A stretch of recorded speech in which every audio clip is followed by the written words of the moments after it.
Sandpaper showdown, Diablo versus 3M. Let's see who's going to do better in a head-to-head.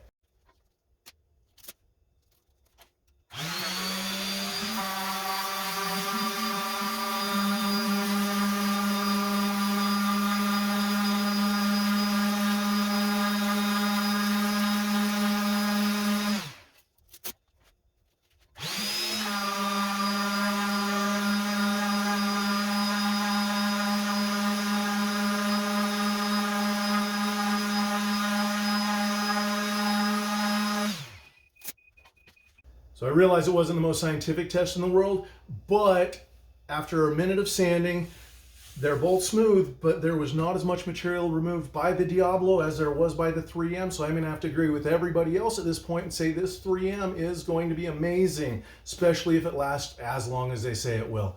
Thanks for watching.